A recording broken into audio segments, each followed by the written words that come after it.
The Children's Bible, 1 Samuel chapter 17. David and Goliath.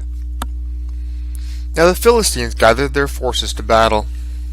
They gathered at Shechem, and they camped at Ephidim. Saul and the men of Israel were gathered together and camped in the valley of Elah, lined up in battle array against the Philistines. The Philistines stood on a mountain on one side, and Israel stood on a mountain on the other side, and there was a valley between them.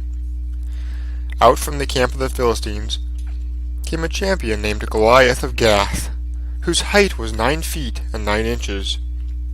He had a helmet of brass upon his head, and he was armed with a coat of mail, and the weight of the coat was 5,000 shekels of brass. He had plates of brass upon his legs, and a shield of brass between his shoulders. The staff of his spear was like a weaver's beam, and his spear's head weighed 600 shekels of iron. A shield-bearer walked before him.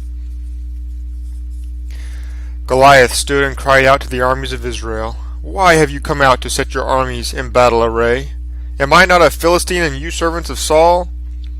Choose a man to represent you, and let him come down to me. If he can fight me and kill me, then we will be your servants.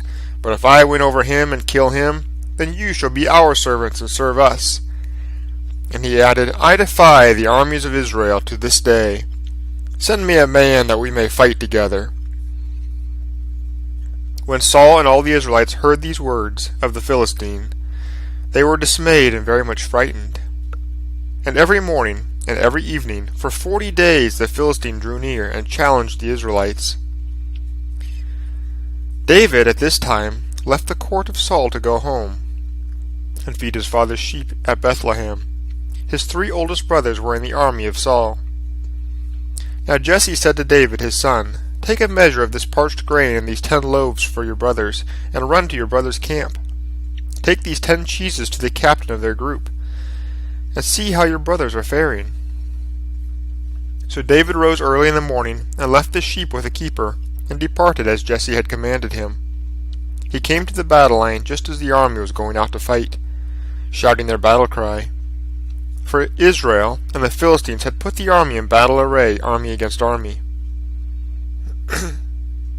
David left his baggage in the hands of the keeper of the baggage, and ran among the army. He came to his brothers and saluted them.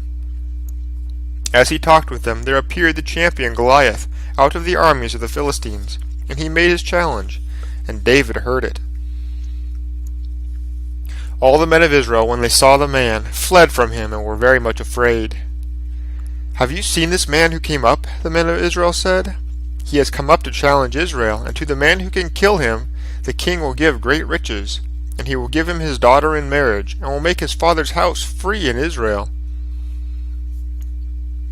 And David spoke to the men who stood near him, saying, "Who is this heathen Philistine, that he should challenge the armies of the living God?" Eliab, his eldest brother, heard him speak to the men.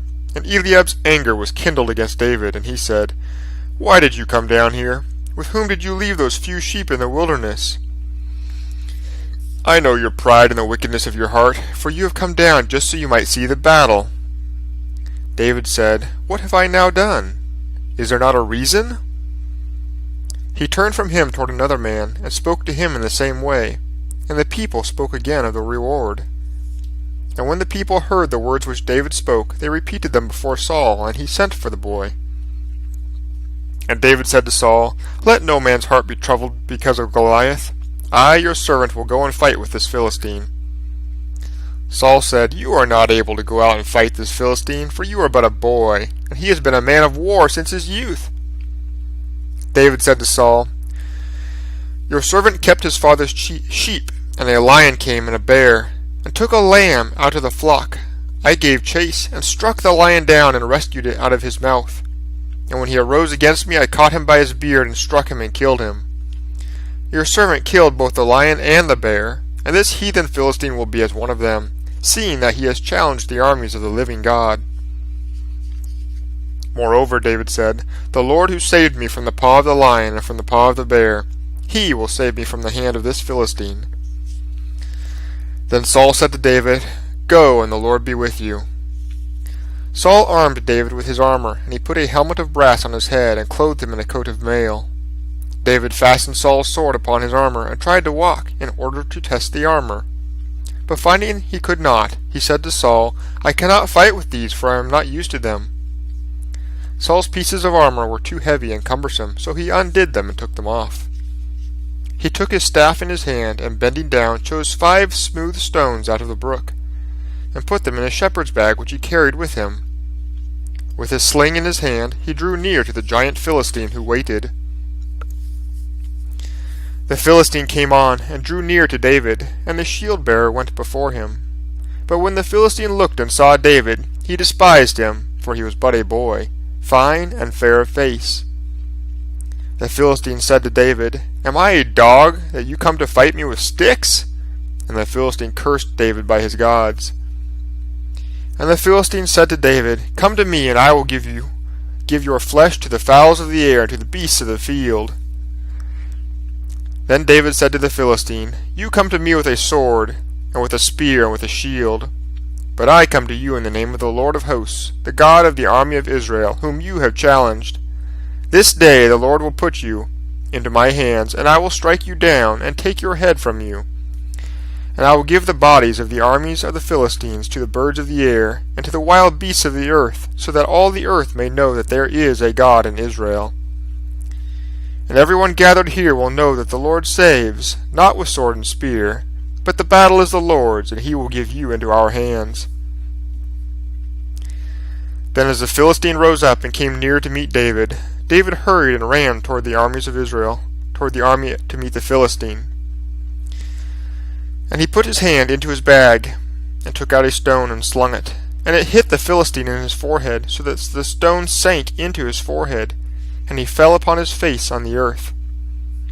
So David triumphed over the Philistine with a sling and with a stone, and struck down the Philistine and killed him.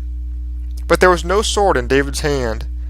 Therefore David ran and stood upon the Philistine, and taking Goliath's own sword, cut off his head and killed him. When the Philistines saw that their champion was dead, they fled, and the men of Israel arose, shouting, and pursued the Philistines all the way to the valley, to the gates of Ekron. The Philistines, who were wounded, fell down by the road to Sharim, as far as Gath and Ekron. Then the children of Israel came back from chasing the Philistines, and pillaged their tents. And David took the head of the Philistine, and brought it to Jerusalem, but he put the armor in his own tent. And when Saul had seen David going forth against Goliath, he said to Abner his general, "Abner, whose son is this youth?" Abner said, "Upon my word, O king, I do not know." The king said, "Find out who is this stripling's father."